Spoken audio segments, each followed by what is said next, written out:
Is it hard to have a lot of confidence about this announcement? We've got New Zealand's elimination strategy for COVID-19. You must be worried that if there's a case and the borders are suddenly slammed shut to, say, to Queensland or Victoria, people lose confidence in this as an option.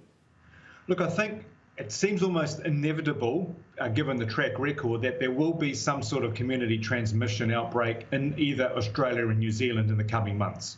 I mean, most recently just in Brisbane the other day. So I think where the confidence for the travelling public and the governments lies is how well both countries are dealing with those outbreaks now. You know, there's an immediate lockdown, get on top of it and deal with the problem very quickly. For the traveller, that means you might be required to extend your holiday a few days, which is not the worst thing to happen to you. Of course, there's the possibility of something worse happening, and so it is traveller beware. So that will make some travellers cautious.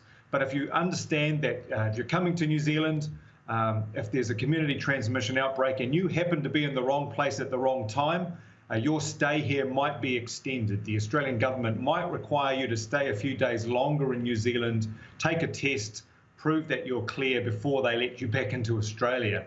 So just people need to be aware of this is not yet a normal travel situation. Are you hoping, though? I mean, that's one aspect, and to some people it might be quite inconvenient with work. For others, you know, it might be okay. But if you're sitting in Melbourne, there's a couple of cases, and the New Zealand government thinks, well, this is too much for us, that in that circumstance, someone having a trip that's already booked might at least be able to get a negative test and travel and avoid quarantine, because nobody's going to travel on holiday with quarantine at the start of it. No, that's right. Well, the government here announced yesterday was a traffic light system in response to any concerns. So, you know, if there's just one case and it can be linked back to the border, then the green light stays on. They're not going to put any restrictions on. If there's a few more cases and they haven't yet been able to link to where those cases have come from, they might go to amber and prevent travel into a particular location. And then the red light comes on if it's a bigger problem. So I think the intention is to be as targeted with the restrictions as possible.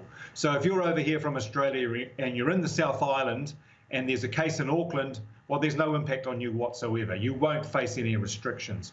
If you happen to be in the location where the community transmission has happened, then the situation might be different. So, you know, again, as I say, it's traveller beware.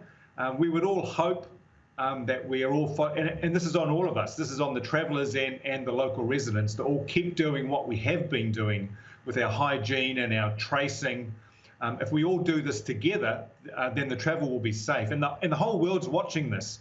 If we can show that this can be done safely, this is going to be a great example for the rest of the globe.